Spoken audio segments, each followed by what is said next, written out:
हम लोग आ गए हैं अष्टांग हृदय सूत्र स्थान के अध्याय दूसरे पर। अपन ने 2 वीडियो में अध्याय 1 कंप्लीट कर लिया है।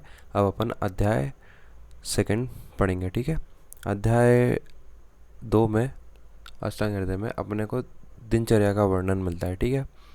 सेम दिनचर्या का वर्णन अपन को चरक सूत्र स्थान पढ़ेंगे अपन, जब अपने को दिनचर्या का वर्णन चैप्टर 5 में मिलता है, ठीक है। इसी प्रकार अपने को अष्टांग हृदय में दिनचर्या का वर्णन सेकंड चैप्टर में मिलता है। ये थोड़ी बेसिक चीज़ें ये पता रहती तो अच्छा रहता है, ठीक है। दिनचर्या में यहाँ पे ऐसे ऊपर लिख लो कि 5th चैप्टर में अपने को मिलता है। और यहाँ पे अगर आगे अपन जो भी चैप्टर पढ़ेंगे ना, उसका अपन इंडेक्स फर्स्ट पेज पे ही लिख लेंगे कि इस चैप्टर में अपने को, जैसे अपन कोई सी भी बुक पढ़ते तो उसमें इंडेक्स लिखते हैं ना कि क्या क्या है इस चैप्टर में, अपने को क्या क्या पढ़ने को मिलेगा।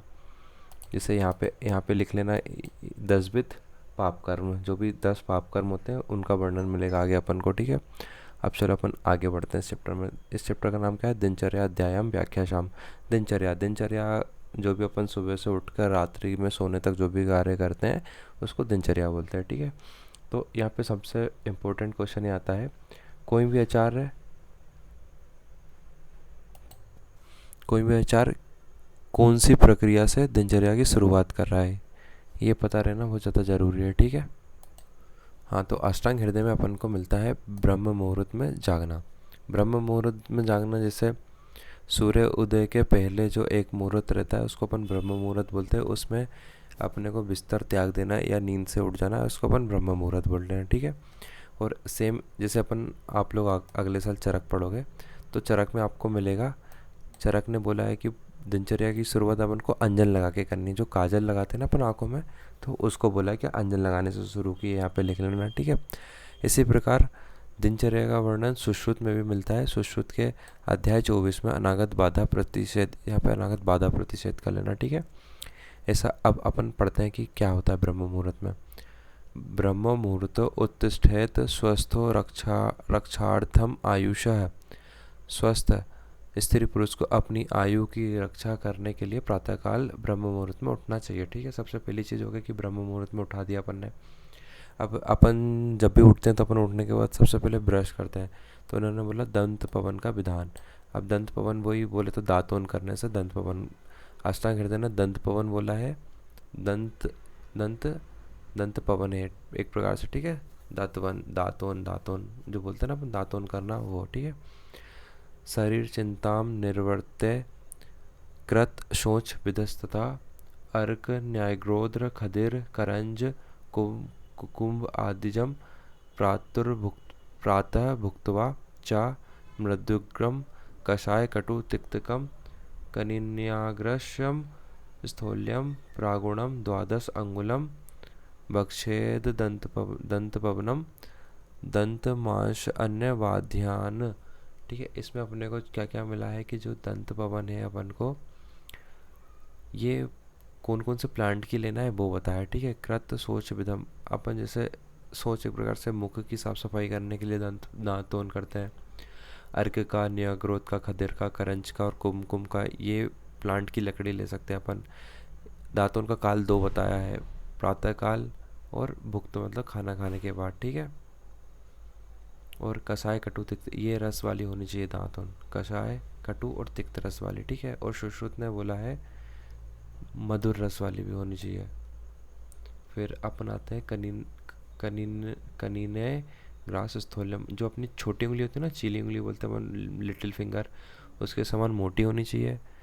और 12 अंगुल मतलब 12 अंगुल की उसकी लंबाई होनी चाहिए। ये सब चीज़ें लिखी अपन पढ़ते हैं, ठीक है। उठते ही शरीर की चिंता से निवृत्त होकर, अर्थात मैं उठ गया हूँ या नहीं ऐसा विचार करके, यदि वह अपने को दिनचर्या करने योग समझे तब वह सोच विधि मल मूत्र त्याग कर मल मूत्र स्थानों में मिट्टी जल आदि से शुद्ध करने के बाद अर्क बरगद खैर बबूल करंज कुमकुम अर्जुन आदि वृक्षों में से किसी की पतली शाखा को लेकर दातुन या दत्वन करे, ठीक है। अब आगे बढ़ते, दातुन करने के 2 समय बताए गए। मैंने आपको बताया दातुन के 2 समय होते हैं, ठीक है।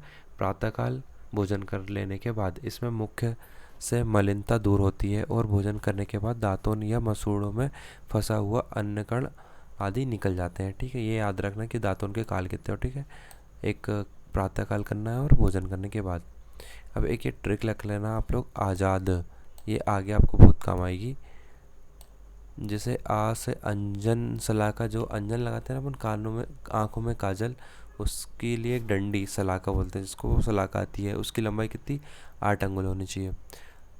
और जीवा निर्लेखन, जो जीभी बोलते हैं ना, जीभी जिससे अपन जीव का मल निकालते हैं, उसकी लंबाई होनी चाहिए 10 उंगल, और दंत पवन की 12। तो आज़ाद, ठीक है, ऐसे करके याद रख लेना। दंत पवन करने की विधि, दंत पवन के आगे भाग को दांतों से चबाकर अथवा, देखो ये चीज़ें ना इस श्लोक में कुछ नहीं दिए है, इस श्लोक में ऐसा कुछ वर्णन नहीं है, बस ये तो टीकाकार ने अपने को समझाया है। जैसे आप लोग फर्स्ट ईयर में हो तब इतना कुछ पता नहीं कि दंत पवन क्या होता है, कैसे क्या पढ़ना है, तो फॉर बेटर एक्सप्लेनेशन उन्होंने विमर्श में बताया गया है पूरा हिंदी में कि कैसा क्या होता है। तो मैं आगे पढ़ता हूँ, सुनना, ठीक है।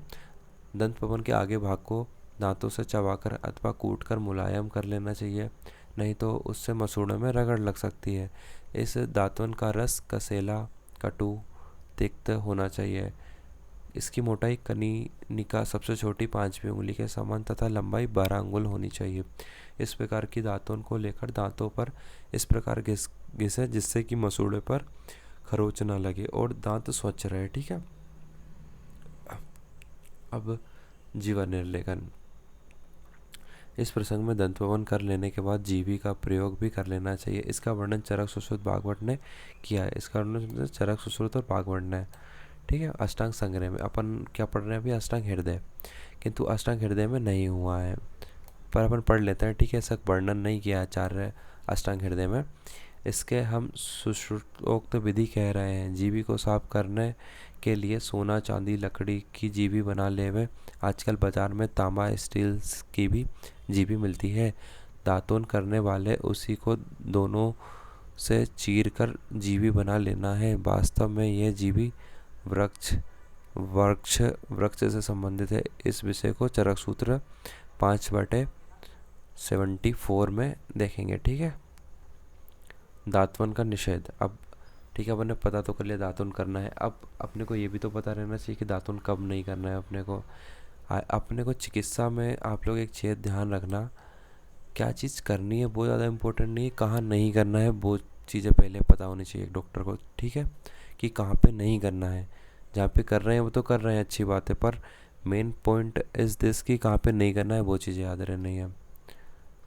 ना अध अजीर्णम, वेपथु, काश, ज्वर, अर्दित, तृष्णा, ठीक है, इन सब चीज़ों में अपने को नहीं करना है, ठीक है। तृष्णा, पाक, हृदय, नेत्र, सिर, कर्णवी, चा, तत्, ठीक है। अजीर्ण, कोई अजीर्ण हो गया हो, अजीर्ण में नहीं करना है। छर्दी रोग, जैसे छर्दी का मतलब यहाँ पे अपन छींक को नहीं बोलते हैं, ठीक है। छर्दी का मतलब वोमिटिंग, उल्टी को बोलते हैं। लिख लेना आप ऊपर पेज पे निकाल के, ठीक है। बहुत कन्फ्यूजन होगा आपको स्टार्टिंग में, बाद में नॉर्मली याद हो जाता है अच्छे से। छर्दी मतलब वोमिटिंग। श्वास रोग में, काश रोग में, ज्वर रोग में, अर्दित रोग में, तृष्णा रोग में, मुखपाक में, हृदय रोग में, नेत्र रोग में, सिरो रोग में और कर्ण रोग। मैक्सिमम रोग यहाँ पे ऊर्ध्व जत्रुगत रोग है, जैसे तृष्णा, मुख रोग, हृदय रोग, नेत्र रोग, सिरो रोग, कर्ण रोग, ये सब अपने जर्तु मतलब गर्दन के ऊपर वाले रोग है। मैक्सिमम इनमें नहीं करना है, ठीक है। अजीर्ण तो ऑलमोस्ट सब जगह आएगा। अजीर्ण में अपन कुछ भी चीज़ नहीं करते, तो अजीर्ण का तो एक नॉर्मल याद ही रखना, ठीक है। एक ज्वर याद रखना कि ज्वर में भी नहीं करना है। और अर्दित बोले तो फेशियल पैरालिसिस बोलते हैं ना अपन, जो फेस में पैरालिसिस हो जाती है, तो अर्दित को फेशियल पैरालिसिस बोलते हैं। ऐसा यहाँ पे जो छोटी छोटी जगह दी हुई है ना, ऐसे यहाँ पे लिख लिया करो, बाद में जैसे आप लोग पढ़ोगे ना तो दिक्कत नहीं आएगी। फिर अपन आ जाते हैं आगे, अंजन प्रयोग। अपन ने देख लिया ना, अभी 2 चीज़ देख लिया अपन ने, ब्रह्म मुहूर्त में उठना और दातुन करना। अब अपन अंजन कर रहे हैं। अंजन, सोविरंजनम नित्यम हितम अक्षणों स्तोतो भजेत। मुख शुद्धि करने के बाद प्रतिदिन सोविरंजन को आंखों में लगाना चाहिए, यह आंखों के लिए हितकर होता है। इसका प्रयोग हम प्रतिदिन करते हैं, ठीक है। सोविरंजन याद रखना कि ये नित्य लगाते हैं, सोविरंजन को नित्य लगाते हैं, ठीक है। फिर आगे आ जाता है रसंजन। अंजन 2 प्रकार के होते हैं, ठीक है। एक सोविरंजन हो गया, एक रसांजन हो गया। तो सोविरंजन को अपन नित्य प्रयोग कर रहे हैं। रसांजन, चक्षुष तेजोमयम तस्य विशेषात श्लेषम भयात योज्येत सप्तरात्रे अस्मात् श्रवणार्थ रसांजनम। तो श्रवणार्थ अंजन का प्रयोग चक्षु तेजोमय अर्थात अग्नि, जो अपनी नेत्र होती है ना, नेत्र में पित्त का स्थान, बोले तो तेज, बोलते हैं ना आंखों में कितना तेज है किसी का, एक प्रकार से अपन अग्नि हो आंखों में, तो ऐसा कोरिलेट कर सकते हैं। आग जो अपनी चक्षु है वो तेजोमय होती है, तो उसको डर किससे रहेगा, श्लेष्म को अपन पानी से कोरिलेट कर सकते हैं। तो जाहिर सी बात है आग को पानी से डर लगेगा, तो अपने को श्लेष्मा से बचाना है। तो 7-7 दिन के अंतराल पर अपने को सप्तरात्र ये रसायन का प्रयोग करना है। स्त्रवणार्थ का अर्थ होता है कि एक प्रकार से सिक्रीशन क्रिएट करना, जैसे इसको अपन आंखों में लगाएंगे तो आंखों में टीयर्स का थोड़ा प्रोडक्शन होगा, जिससे आंखों की सफाई हो जाएगी। ठीक है, यहाँ पे जो सप्तरात्रे बोला है इसी को चरक ने पंचरात्रे अष्टरात्रे बोला है। ठीक है, इसे थोड़ा सा लिख लो, अभी तुम्हारे काम का नहीं है, पर ये जब आगे आप लोग पढ़ोगे पीजी के लिए तो थोड़ा सा हेल्प मिल जाएगी इस चीज़ से आपको। ठीक है, आप हिंदी पढ़ता हूँ मैं इसकी। स्तर्वनाथ अंजन का प्रयोग चक्षु तेजोमय अर्थात अग्निगुण प्रधान अवयव है, उसे विशेष करके शीत गुण प्रधान कफ का भय रहता है, अतएव आंखों में कफ दोष को निकालने के लिए सप्ताह में एक बार रसांजन का प्रयोग अवश्य करना चाहिए। ठीक है, नस्य आदि का सेवन। अब अपन है ना ऊपर 3 विधियाँ कर लिया। अब नस्य, नस्य किसको बोलते हैं, नाकों में अपन मेडिकेटेड ऑयल की ड्रॉप डालते हैं जिसको नस्य कहते हैं। ठीक है, अंजन प्रयोग करने के बाद नस्य, गंडूस, धूमपान तथा तांबुल का सेवन करना चाहिए। ठीक है, एक नस्य का बोला है, नस नाक में अपन को तेल डालना है। गंडूस बोलना है, गंडूस बोले तो अपन को मुंह के अंदर मेडिकेटेड द्रव्य को इतना पूरा एकदम फुल भर के रख लेना है, बिल्कुल भी जगह ना बचे अपने मुंह के अंदर, और उसको रख के रखना है 1 मुहूर्त तक, तो उसको गंडूस बोलते हैं। ठीक है, फिर उसके बाद धूम्रपान, ये धूमपान सिगरेट वाला नहीं, धूमपान है। नासिका और मुख से अपन धूम बर्ती, जो एक मेडिकेटेड द्रव्य आते हैं उनसे एक बर्ती बनाते हैं अपन, उसको फिर सुखाते हैं घी में डिप करके, फिर उसको जला के जो धुआं निकलता है उसको अपन लेके नाक से लेते हैं और मुंह से लेते हैं और मुंह से ही छोड़ते हैं। ठीक है, फिर तांबुल का सेवन, तांबुल का सेवन बोलता है पान जो खाते हैं ना अपन उसको। ठीक है, ये सब लेना है। फिर इसके बाद तांबुल सेवन विधि बताई इन्होंने। भोजन के प्रति इच्छा अधिक हो, मुख स्वच्छ एवं सुगंधित रहे, ऐसी इच्छा रखने वाले को घुला घुला कर पान खाना चाहिए। पान को ना मुंह में रख के रखते हैं तो वो धीरे धीरे घुल जाता है, उसको भोजन की भांति मुख में रखकर तत्काल निगलना नहीं चाहिए। ठीक है,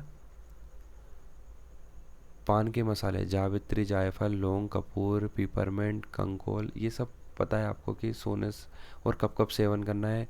सोकर उठ 4 काल में सेवन करते हैं अपन पान का। ठीक है, एक तो सोकर उठने के बाद, स्नान के बाद, भोजन करने के बाद और बमन करने के बाद। बमन का अर्थ होता है वोमिटिंग, उल्टी करवाने के बाद। ठीक है, फिर अपन पढ़ेंगे तांबुल सेवन निषेध। ठीक है, वापस से वही चीज़ें आ गई कि कब नहीं करना है। ऊपर छठे पद्य में तांबुल का सेवन सभी को करना चाहिए ऐसा निर्देश करने के बाद अब यहाँ इसका सेवन किनको नहीं करना चाहिए इसका विषय में निर्देश किया जा रहा है। तो छत हो गया हो किसी को, उरे छत हो गया हो, पित्त विकार से पीड़ित हो, रक्त विकार से पीड़ित हो, रुक्ष शरीर वाला हो, नेत्र रोगी हो, विष विकार हो, मूर्छा हो गई हो, मदात्य हो, शोष रोगी हो मतलब राज्य क्षमा से पीड़ित हो, को तांबुल का सेवन नहीं करना चाहिए। ठीक है, फिर अपन आगे जाते हैं अभ्यंग सेवन का विधान। ठीक है, अभ्यंग एक प्रकार से अपन बोल सकते हैं मालिश, मसाज से कोरिलेट कर सकते हैं। ठीक है, अभ्यंगम आचरेत नियतम सा जराश्रम वातः दृष्टि प्रसादम पुष्ट्यायु स्वप्न सुत्व दृढ़कृत। ये जो अभ्यंग करेंगे अपन, अभ्यंग को प्रतिदिन अभ्यंग करना चाहिए क्योंकि जरा, श्रम और बातज विकारों को नष्ट करता है। अभ्यंग जरा को, श्रम को और बातः तब जरा को ख़त्म करेगा मतलब एजिंग को रोकेगा, श्रम मतलब जो थकावट है उसको हटाएगा, बातज रोगों को हटाएगा। ठीक है, दृष्टि प्रसाद, अपन तेल को, जो अपने तलवा होता है ना पैर का तलवा, उसमें अपन तेल से अभ्यंग करते हैं तो उससे अपनी दृष्टि प्रसादन होता है। ठीक है, एक चीज़ ये बहुत इंपॉर्टेंट लाइन है। ठीक है, लिख लेना कि दृष्टि प्रसादन कैसे होती है। पैर के तलवे में, सोल में अपन तेल की मालिश करेंगे तो उससे दृष्टि प्रसादन होता है। पुष्ट होता है, आयुष होता है, पुष्ट होता है, आयुष्य होता है, ठीक है। दृष्टि को स्वच्छ करता है, शरीर को पुष्टि करता है, आयु को बढ़ाता है, गहरी नींद लाता है, स्वप्न, ठीक है। त्वचा को सौंदर्य और स्थिर बनाता है, त्वचम होता है, सूतवक और दृढ़कृत।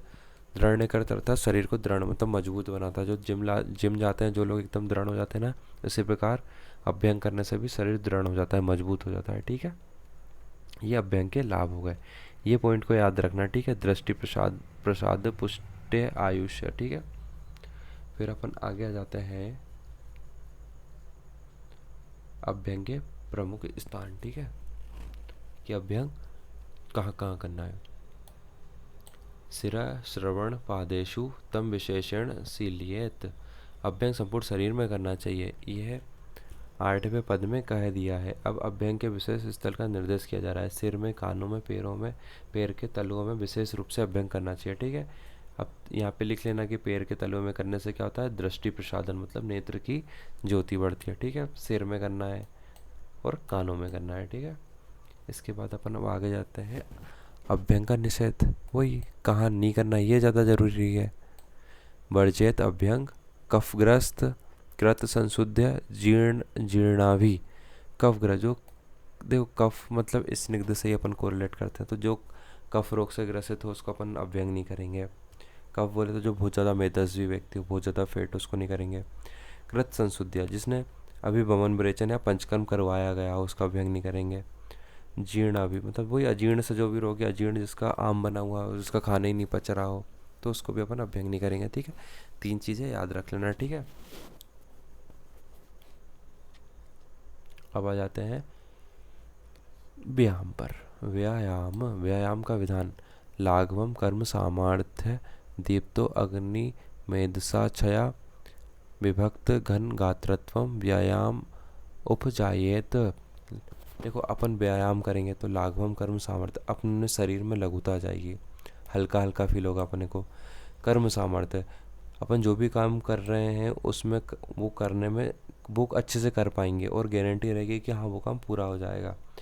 दीप्तो अग्नि, अग्नि की वृद्धि कर देगा, अग्नि बढ़ा देगा, अपन को ज़्यादा भूख लगने लग जाएगी, अपन को अच्छा खाना खाएंगे अपन, ठीक, समय से भूख लगेगी, समय से खाना खाएंगे। फिर मेधसा छया, जो मोटे लोग होते हैं उनमें मेद मतलब फेट का डिपोजिशन होता है, उसको क्षय, उसको सुखा देगा, मतलब वो पतला हो जाएगा। विभक्त घन गात्रत्व, जो अपना शरीर रहेगा उसको घन मजबूत कर देगा, ठीक है। अब इसकी हिंदी पढ़ते हैं। व्यायाम करने से कार्य करने की शक्ति बढ़ती है, जठर अग्नि या पाचक अग्नि प्रदीप्त होती है, मेदस स्थूलता का क्षय हो जाता है अर्थात मोटापा घटता है, अंग प्रत्यंग स्पष्ट दिखलाई देते हैं, वो ठोस हो जाते हैं, ठीक है। ये होगा व्यायाम के लाभ, ठीक है। ये याद कर लेना, तो प्रोफ में लिखने को आता है व्यायाम के लाभ, ठीक है। इसके बाद अपने जाता है व्यायाम निषेध। अब किसको व्यायाम नहीं करना है, बात पित्त आमयी बालो वृद्ध अजीर्ण, ठीक है। फिर से अजीर्ण आ गया, देखो अजीर्ण वाले को नहीं करना है। अब एक बूढ़ा व्यक्ति है, वो कहाँ से व्यायाम करेगा, ऑलरेडी वो बहुत परेशान रहेगा बुढ़ापे से, तो एक वृद्ध हो गया। बच्चा तो वैसे दिन भर इतनी मस्ती करता रहता है, उसको व्यायाम करने की क्या ज़रूरत है। बात पित्त आमय, जो बातज और पित्तज रोगों से पीड़ित हो वो नहीं करेगा, ठीक है। यहाँ पे लिख लेना बढ़िया, यहाँ पे इसी को ना पॉइंट वाइज में लिख लिया करोगे ना, तो नेक्स्ट टाइम जब तुम रिवाइज करोगे तो तुमको इतनी दिक्कत नहीं आएगी, ठीक है। यहाँ पे बढ़िया लिख लें, जैसे बात और पित्तज रोगी वाला नहीं करना चाहिए, बालक नहीं करना चाहिए, ठीक है, बालक नहीं करेगा, वृद्ध नहीं करेगा, ठीक है। इस प्रकार अजीर्ण वाला तो तुमको सब जगह मन से जहाँ पे भी कभी कुछ भी याद ना आए अजीर्ण लगा देना, ठीक है, सही हो जाएगा। फिर अर्धशक्ति तथा काल निर्देश। अब अपन ने व्यायाम कर लिया, अब व्यायाम का काल और व्यायाम को कितना करना है वो बताया आचार्यों ने, कि व्यायाम को कितनी देर तक करना है और कौन से काल में करना है, कौन सी ऋतु में करना है, ठीक है। अर्धशक्ति निसेव्यस्तु बलाभि स्निग्ध भोजी भी, मतलब जो अपने को व्यायाम करना है वो अर्धशक्ति करना है, एकदम ऐसा नहीं कि बिल्कुल अच्छी तरीके से थक गए पूरे। अर्धशक्ति मतलब जितनी अपने में पूरी शक्ति है उसकी आधी शक्ति के बराबर व्यायाम करना है। शीतकाले वसंत है, और ऋतु बताइए इन्होंने शीतकाले। शीतकाले में 2 ऋतु आती है, जो ठंडी की जो 2 ऋतु आती है ना, हेमंत और शिशिर और बसंत, ये ऋतुएं लिख लेना कि इन तीनों ऋतुओं में अपन व्यायाम करते हैं, ठीक है। अब इसकी हिंदी पढ़ता हूँ। बलवान तथा स्निग्ध पदार्थों को खाने वाले मनुष्य शीतकाल में एवं वसंत ऋतु में आदि शक्ति भर व्यायाम करें। इसमें अन्य ऋतुओं में और कम व्यायाम करें। इसके जो रिमेनिंग 3 ऋतुएं हैं ना, उसमें इनसे और भी कम व्यायाम करना है, ठीक है। कोई भी डाउट आए आपको या कोई कुछ चीज़ समझना है ना, तो कमेंट कर देना आप लोग। मैं वापस से उसको नेक्स्ट वीडियो में या शॉर्ट बना के आपको प्रॉपर एक्सप्लेन कर दूंगा उसको अच्छे से। पॉसिबल होगा कमेंट में सॉल्व करने का, तो मैं कमेंट में सॉल्व कर दूंगा, ठीक है। शरीर मर्दन निर्देश। अब मतलब शरीर पर वापस से मालिश करने का निर्देश, कि शरीर पर कैसे मालिश करना है। जब अपन ने यहाँ पे जो पढ़ा था ना, तम जो तम लिखा है ना, ये संस्कृत बहुत प्योर लैंग्वेज है, बहुत अच्छी लैंग्वेज है। तम का मतलब ये व्यायाम का पढ़ा ना अपन ने, इसके जस्ट कंटिन्यूशन में कि इसके बाद कृत्वा अनुसुखम देहम मर्देच समन्तता, व्यायाम करने के बाद का कर्म, व्यायाम कर लेने के बाद संपूर्ण शरीर का अनुलोमन सुखद मर्दन कर्म चारों ओर से करना चाहिए अथवा क्रमशः सभी अंगों को मलना चाहिए, ठीक है। वही बोला उन्होंने कि सभी अंगों को अच्छे से मलना चाहिए व्यायाम करने के बाद। फिर अति व्यायाम से हानि। अब बहुत कोई अपने आचार्यों ने तो बोल दिया कि अर्ध शक्ति के बराबर व्यायाम करना है, पर किसी किसी को जोश में या रोला दिखाने के चक्कर में वो बोलेगा कि हम तो बहुत सारा व्यायाम कर लेंगे। जैसे जिम जाते हो तो अपनी कैपेसिटी है 15 kg के डंबल मारने की, पर किसी को इम्प्रेस करने के लिए अपन 20-20 25-25 किलो के डंबल मार रहे हैं, तो उसमें क्या क्या होगा अपने को, ठीक है। तृष्णा क्षय प्रथम को रक्तपित्तम श्रमम किलम अति व्यायामतः कासो ज्वर छर्दी जाए थे, ठीक है। ये 4 चीज़ जो है ना, ये इनको राइमिंग में याद करो। श्रम क्लम क्षय तृष्णा, कोई भी तुम्हारा दोस्त मिले उसको बोलना श्रम क्लम क्षय तृष्णा, श्रम क्लम क्षय तृष्णा, याद हो जाएगा बहुत अच्छे से, ठीक है। श्रम क्लम, ये 4 चीज़ होगी, श्रम क्लम क्षय तृष्णा। फिर हो जाएगा काजर पक्षी, इसको पक्षी कर लेना, ठीक है। तो काजर से कास, ज्वर, रक्तपित्त और प्रथमक, और प्रास से प्रथमक, और छा से छर्दी। तो इस प्रकार से ये 3 4 5 और 5 4 9, ये 9 लक्षण पूरे अपने को अति व्यायाम के हो गए, ठीक है। कि अति व्यायाम से क्या क्या हानि होगी। प्रूफ में आएगा बहुत बढ़िया तरीके से। इस श्लोक नहीं भी बने तो पॉइंट वाइज लिख के, एक एक लाइन में एक एक पॉइंट लिख के अच्छे से डिस्क्राइब करना, बढ़िया मस्त अच्छे से नंबर मिल जाएंगे, ठीक है आप लोगों को। और बहुत प्यार से लिखना अष्टांग हृदय, बहुत प्यारा सब्जेक्ट है। एक बार में ठीक है थोड़ा समझ नहीं आएगा, धीरे धीरे करके अच्छे से समझ आ जाएगा आप लोगों को। एक बार में तो किसी को भी समझ नहीं आता है, 1 2 3 बार अपन रिवाइज करेंगे तो और अच्छे से समझ आएगा, ठीक है। फिर व्यायाम आदि का निषेध, अब बता दिया व्यायाम कहाँ नहीं करना है। व्यायाम जागरण, मार्गगमन, मैथुन, हंसना, बोलना तथा साहयिक कार्यों का अधिक सेवन करने से शक्ति युक्त मनुष्य का भी उस प्रकार विनाश हो जाता है जैसे सिंह अपने द्वारा मरे हुए हाथी को खींचकर ले जाने का दुस्साहस करता है तो वह स्वयं मर जाता है। यहाँ पे एक एग्ज़ाम्पल दिया है, ये बता दिया कि इनमें नहीं करना है व्यायाम, और फिर उसका एक एग्ज़ाम्पल बता दिया है। आयुर्वेद में अपने एग्ज़ाम्पल किसी भी चीज़ के को कोरिलेट करके एग्ज़ाम्पल बताते हैं ना, तो उसको उपमा बोलते हैं, उपमा, ठीक है। तो एक उपमा दे दिए कि अगर आप लोग बहुत ज़्यादा व्यायाम कर लोगे तो एक हाथी एक शेर जो कि मरे हुए हाथी को घींच कर ले जा रहा है, तो वो हाथी तो बहुत भारी रहता है, तो उसको घींचने में वो स्वयं शेर भी मर जाएगा। तो उसी प्रकार उपमा दी है कि अगर इंसान भी बहुत ज़्यादा व्यायाम करेगा तो वो भी उसी शेर की तरह मर जाएगा, ठीक है। फिर अपन आते हैं उपटन के गुण।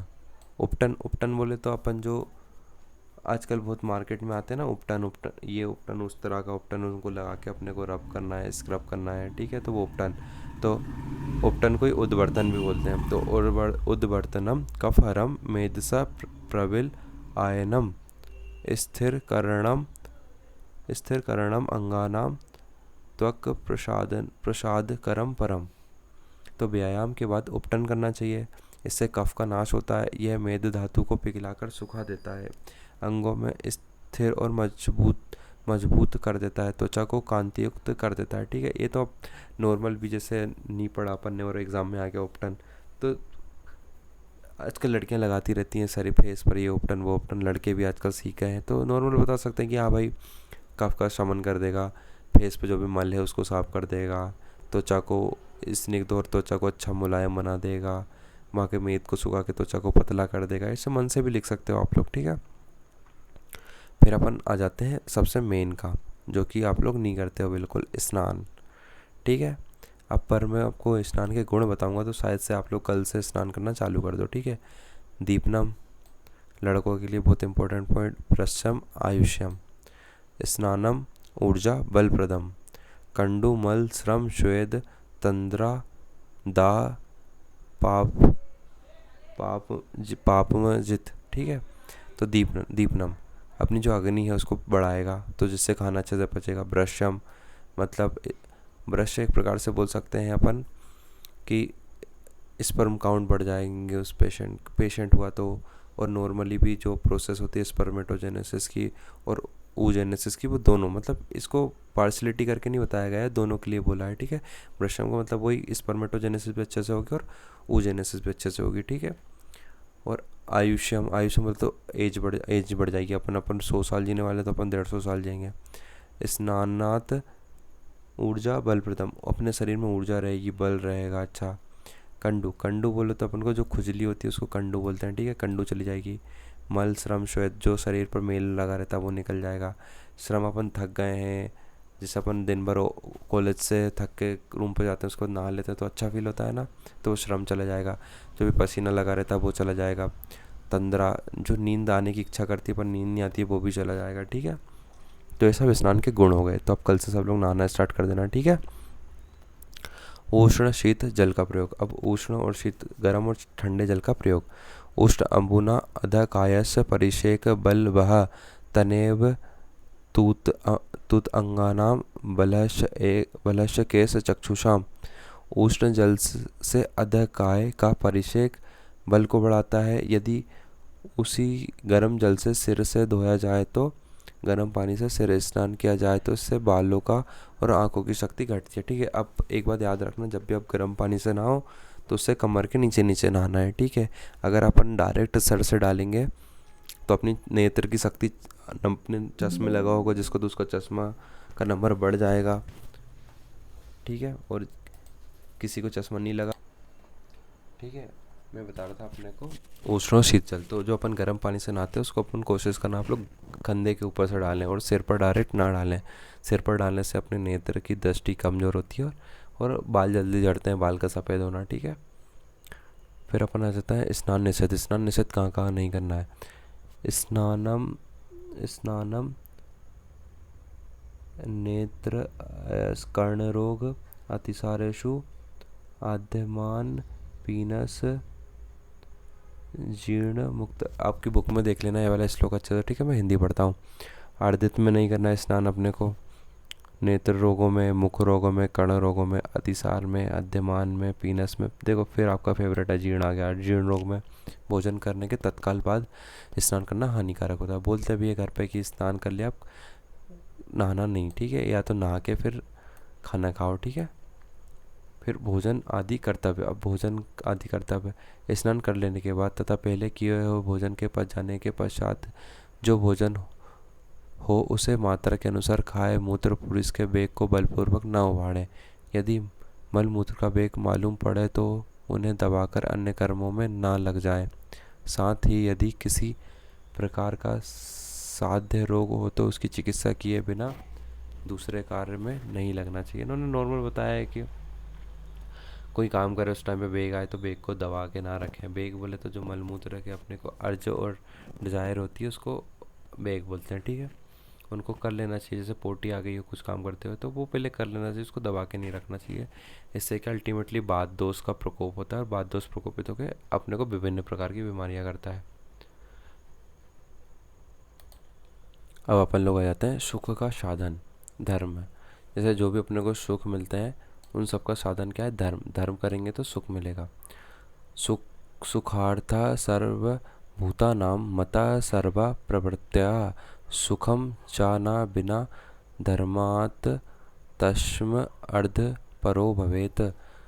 सभी प्राणी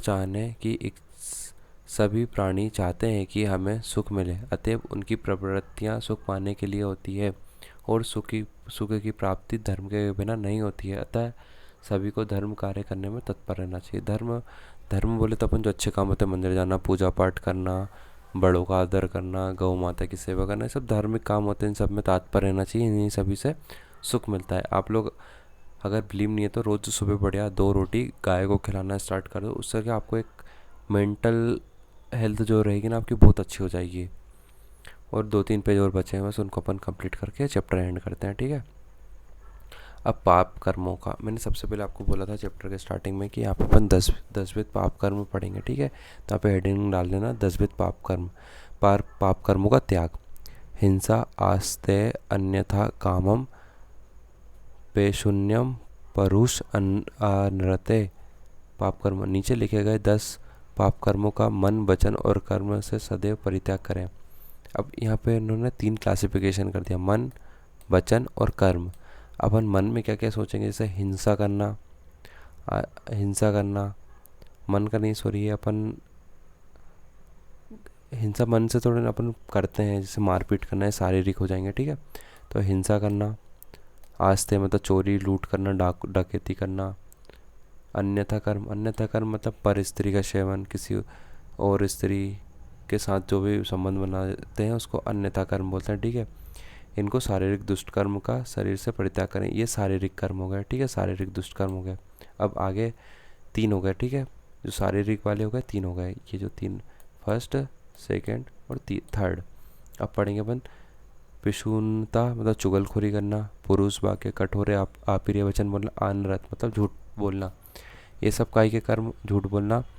और संभिन्न आलाप, कभी कुछ और कभी कुछ कहना, दोगलापन कहना, ये वाणी से संबंधित हो गए, ठीक है। ये शारीरिक हो गए, वाणी के संबंधित इन पाप कर्मों का वाणी द्वारा परित्याग करें, अर्थात ऐसी बातें ना कहें। फिर आ जाते हैं 8वें नंबर का, व्यापदम, किसी को मार डालना या मार डालने की योजना। अविद्या मतलब दूसरे की संपत्ति को हड़पने की इच्छा रखना। और दृग विपर्य, शास्त्र के निर्देशों के विपरीत सोचना। नास्तिकता, आप्य वाक्यों से विरुद्ध सोचना आदि इन मानसिक पाप कर्मों को परित्याग। अब यहाँ पे बढ़िया आप लोग बना लेना, ये जगह है शारीरिक, वाणी के और मानसिक। इसमें जाएंगे 3, ठीक है, और इसमें जाएंगे 3 और 4 7, और इसमें आ जाएंगे 3 10, ठीक है। वाणी के कितने हो जाएंगे अपने, 1 2 3, वाणी के भी 3 है, ठीक है, सॉरी यहाँ पे 3 कर लेना। और 1 2 3, 3 और 3 6, और 1 2 3, आप लोग काउंट कर लेना कितने कितने 10 हो रहे हैं, ठीक है, टोटल ये हो गया अपने 10 पाप कर्म, ठीक है। ठीक है, ये हो गया अपने 10 पाप कर्म। एक बार वापस काउंट कर देता हूँ, ठीक है। हिंसा, आस्तेय और अन्यथा काम, ये 3 हो गए अपने शारीरिक। फिर आ जाते हैं अपने विषुणता, पुरुष वाक्य, अनरत और संभिन्न आलाप, ये 4 हो गए, ठीक है, ये 4 ही है, 4 3 4 3, ठीक है। ये कर्म हो गए अपने सारे 10। अब अपन आ जाते हैं अनुकूल व्यवहार का निर्देश। जिनकी कोई आजीविका नहीं है, जो रोग तथा शोक से पीड़ित हो, उनके साथ अपनी शारीरिक तथा आर्थिक शक्ति के अनुरूप उचित व्यवहार करें, अर्थात आजीविका होने को अर्थहीन सहायता, रोगियों को चिकित्सा आदि की सहायता तथा शोक पीड़ित को उचित आश्वासन देकर उनके अनुकूल व्यवहार करें, ठीक है, मतलब एक प्रकार से हेल्प करना है यहाँ पर लोगों की, ठीक है। फिर अपन आ जाते हैं समदृष्टि का निर्देश। सभी प्राणियों को अपने समान समझे, भले ही कीड़े मकोड़े चींटियाँ ही क्यों ना हो, अर्थात किसी को क्षुद्र, छोटा या नीचा ना समझे, उन्हें कष्ट ना पहुँचाए, उन पर दया करे, ठीक है। फिर सामान करने का निर्देश। सामान बोले तो अर्चना योग्य भाव, ठीक है। ये क्वेश्चन ये नाम से आता है, अर्चना योग्य भाव, ठीक है, आपको एग्जाम में भी दिखेगा। तो यहाँ पे इसको पढ़ता हूँ, याचकों की समानता विधि। याचकों को अपनी शक्ति के अनुसार कुछ देना चाहिए, उन्हें निराश नहीं लौटाना चाहिए, उनकी अपमान ना करें और ना झगड़ना चाहिए, ठीक है। जैसे देवता, गाय, ब्राह्मण, वेद, देवता, गाय, ब्राह्मण, विप्र मतलब ब्राह्मण, वृद्ध मतलब बूढ़े लोग, वैद्य मतलब चिकित्सक, नृप मतलब राजा, अतिथि मतलब गेस्ट, इन सबको अपन को सम्मान करना चाहिए इनका, ठीक है। फिर अपन आ जाते हैं मधुर भाषण निर्देश। अब अपने को भाषण, अपन जो बातचीत करते हैं वो किससे करना चाहिए? समय पर बोलना, काले, हितम, मितम, व्यूद, विंशवादी, पेशलम। समय पर बोलना, हित बात कहें, थोड़ा बोलें, ऐसी बात कहें जो अविसंवादी मतलब कोई विरोध ना करे अर्थात सत्य हो। पेशल मतलब मीठा वचन कहें, ठीक है। मेशल, पेशल मतलब याद रखना मीठा वचन होता है, ठीक है। तो सही बात बोली। देखो अगर आप लोग इन चीज़ों के विपरीत काम बोलोगे तो आपकी वैल्यू या इमेज या रिस्पेक्ट कोई नहीं करेगा। तो समय पर बोले, जहाँ आपको लगे कि हाँ अब ज़रूरत पड़ रही है बोलना चाहिए। हित मतलब अच्छा बोलें, ठीक है। ऐसी बात कहें जो असंबद्ध मतलब विवादित ना हो, किसी को बुरा ना लगे, ठीक है। ऐसी भाषा बोलना चाहिए। पेशल मतलब मधुर बोलना चाहिए। भाषण की विधि आप पढ़ना थोड़ा सा, ठीक है।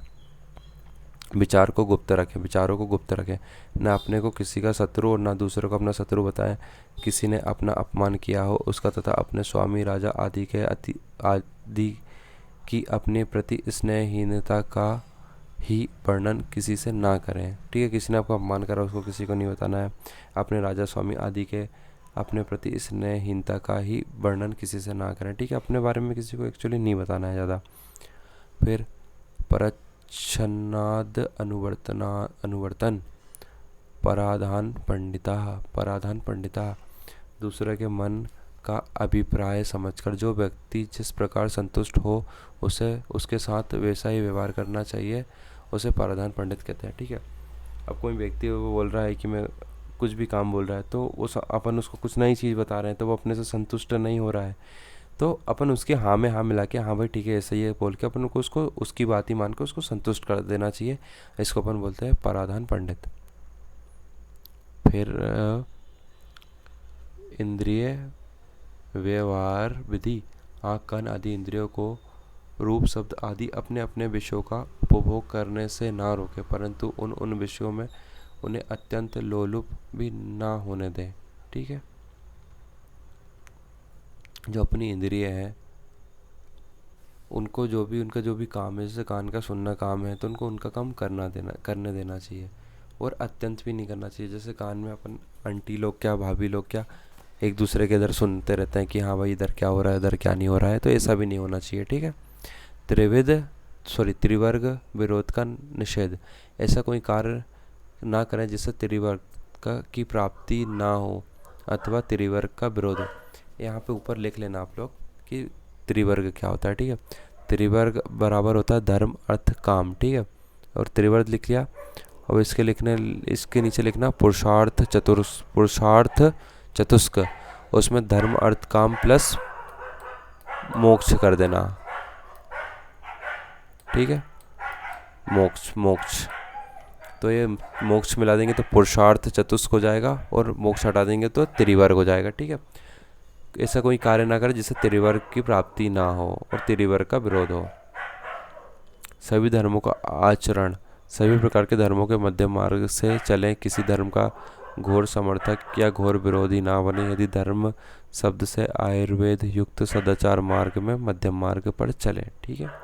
ये नॉर्मल टर्मिनोलॉजी, ये एक बार पढ़ लीजिए, वैसे कुछ आता नहीं है आपके प्रूफ में। इससे छाता आदि का धारण, रत्न आदि का धारण, रत्न सिद्धि मंत्र और औषध द्रव्यों को धारण करना चाहिए। अब छाता आदि का, छाता लगाकर चलें, जूता पहनकर चलें, 4 हाथ आगे तक मार्ग को देखते, ये चीज़ इंपॉर्टेंट है, ठीक है। कि कितने हाथ आगे तक देख के चलना है आपको, कितने आगे तक, 4 हाथ आगे तक देख के चलना है, ठीक है। फिर दंड आदि का धारण। रात में यदि कोई आवश्यक कार्य आ जाए तो हाथ में लाठी लेकर चलें, सिर पे पगड़ी बांध लें या टोपी पहन लें, किसी को साथ में सहायक के लिए ले जाएं। फिर अपन आ जाते हैं सदाचार सूत्र। सदाचार सूत्र, सभी प्राणियों पर दयालु होना, दान देना, शरीर, मन तथा वाणी पर नियंत्रण रखना अर्थात इन्हें स्वतंत्र न छोड़ना तथा दूसरों के अर्थों में स्वार्थ बुद्धि रखना, यह सूत्र रूप से पूर्ण सदाचार माने गए हैं। आर्ध संतानता, त्याग, काय बाग चेतसाम दमः स्वार्थ बुद्धि परार्थेषु पर्याप्तमिति सद्व्रतम। ठीक है, ये आचरण है कि हाँ भाई ये सब अपने को फॉलो करना चाहिए, इसके विपरीत नहीं जाना चाहिए।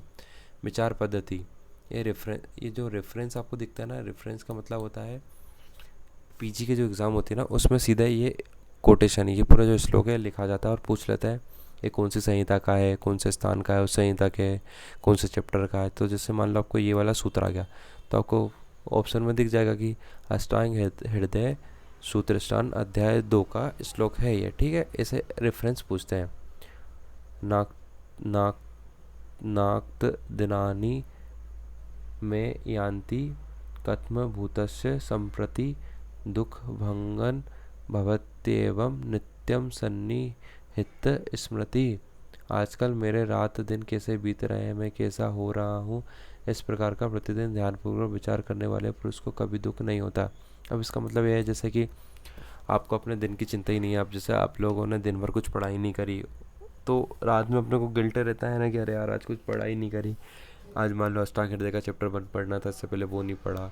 तो एक प्रकार से चिंता होती है ना, तो अपने को ध्यानपूर्वक रखना चाहिए कि अगर अपने चैप्टर नहीं पढ़ा है तो अपने को शाम को उसको पूरा कंप्लीट करके फिर अगर अपन सोएंगे तो अपन अच्छे से नींद ले पाएंगे, अपने को कोई चिंता नहीं रहेगी दिमाग में। ठीक है, यही बताना चाह रहे हैं इस श्लोक के माध्यम से वो। तो ये अपना श्लोक कंप्लीट, अपना चैप्टर 2 कंप्लीट हो गया है। ठीक है, थैंक यू। अगर कोई भी दिक्कत आए तो आप लोग बिना कुछ सोचे समझे बढ़िया मस्त कमेंट सेक्शन में क्वेश्चन पूछ लेना कमेंट सेक्शन में, या कोई भी और ज़रूरत पड़े तो मेरे से व्हाट्सएप नंबर आप ले लेना कमेंट सेक्शन में, मैं प्रॉपर आपकी अच्छे से हेल्प कर दूंगा। ठीक है, thank you so much for watching the video, like share and subscribe my channel.